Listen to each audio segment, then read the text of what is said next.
নমস্কার বন্ধুরা, আমাদের চ্যানেলে স্বাগতম। ডিএ নিয়ে একটি গুরুত্বপূর্ণ আপডেট। ত্রয়োদশী ফাঁড়া কাটলে সরকারি কর্মীদের পকেটে আসবে মোটা টাকা, এক নজরে ডিএ সমীকরণ। তো বন্ধুরা, ডিএ সংক্রান্ত আপডেটটি নিয়ে স্টেপ বাই স্টেপ আলোচনা করব। তো অবশ্যই আপনারা ভিডিওটি স্কিপ না করে অবশ্যই পুরোটা দেখবেন। তো তার আগে বলে রাখি, যে সকল বন্ধুরা আমাদের চ্যানেলে নতুন, আমাদের চ্যানেলটি পাশে সাবস্ক্রাইব বাটন, সাবস্ক্রাইব করার পর পাশে যে বেল আইকন সেটিও প্রেস করবেন। লেটেস্ট ভিডিও আপডেটগুলি সবার আগে পেয়ে যাবেন। দেখে নেব আজকে ডিএ সংক্রান্ত গুরুত্বপূর্ণ আপডেটটি। গতকাল সুপ্রিম কোর্টে ফের একবার পিছিয়েছে ডিএ মামলা। এই আবহে হোলির আগে বাংলার রাজ্য সরকারি কর্মীদের মুখে ম্লান। বর্তমান এই ডিএ মামলাটি হচ্ছে 2009 সালের জুলাই থেকে 2016 সালের জানুয়ারি পর্যন্ত বকেয়া ডিএ আদায়ের জন্য লড়াই। 18ই মার্চ ডিএ মামলা সুপ্রিম কোর্টে তালিকাভুক্ত থাকলেও তার শুনানি হয়নি।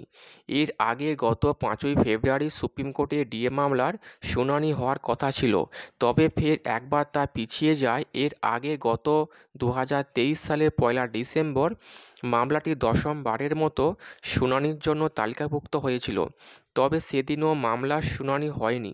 এরপর 3 মাসের দীর্ঘ অপেক্ষার পর 5ই ফেব্রুয়ারি ফের শীর্ষ আদালতের তালিকাভুক্ত হয়েছিল ডিএ মামলাটি, তবে সেদিনও মামলাটি পিছিয়ে যায়। গতকালও শুনানি হয়নি। এই নিয়ে মোট 13 বার পিছিয়েছে ডিএ মামলা।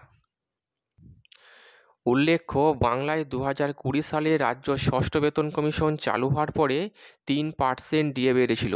এরপরে 2023 সালের বাজেটের সময় আরও 3% ডিএ ঘোষণা করা হয়, আর 2024 সালের জানুয়ারি থেকে আরও এক দফায় 4% ডিএ বাড়ায় মমতা সরকার।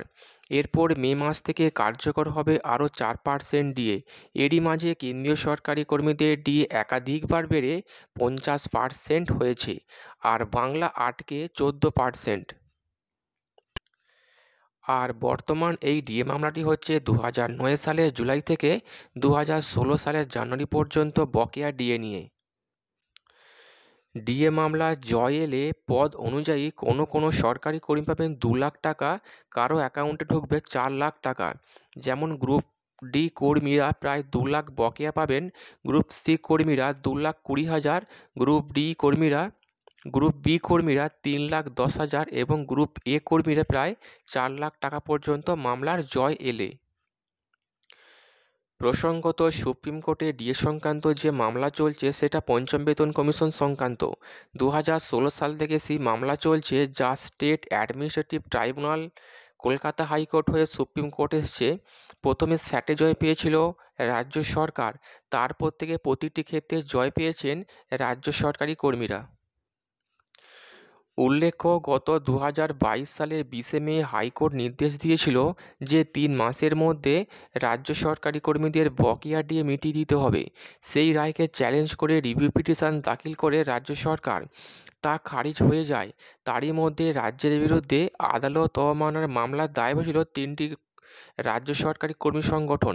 সেই মামলার মধ্যে সুপ্রিম কোর্টে মামলা করেছে রাজ্য সরকার। এরপরে 2022 সালে 28শে নভেম্বর সুপ্রিম কোর্টে প্রথমবারের মতো ডিএ মামলাটি উঠেছিল। এরপর থেকে একের পর এক তারিখ দেওয়া হলেও নানা কারণে সম্পূর্ণ হয়নি এই ডিএ মামলা।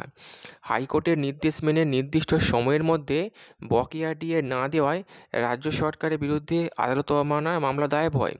তবে আপাতত সুপ্রিম কোর্টের নির্দেশে সেই মামলার শুনানি স্থগিত হয়েছে কলকাতা হাইকোর্টে। তো বন্ধুরা, এই ছিল ডি সংক্রান্ত গুরুত্বপূর্ণ আপডেট। কেমন লাগলো কমেন্ট করে লাইক করতে ভুলবেন না। ডি সংক্রান্ত পরবর্তী আপডেট পাওয়ার জন্য আমাদের চ্যানেলটিকে সাবস্ক্রাইব করে রাখবেন। থ্যাংক ইউ বন্ধুরা ভিডিওটি দেখার জন্য।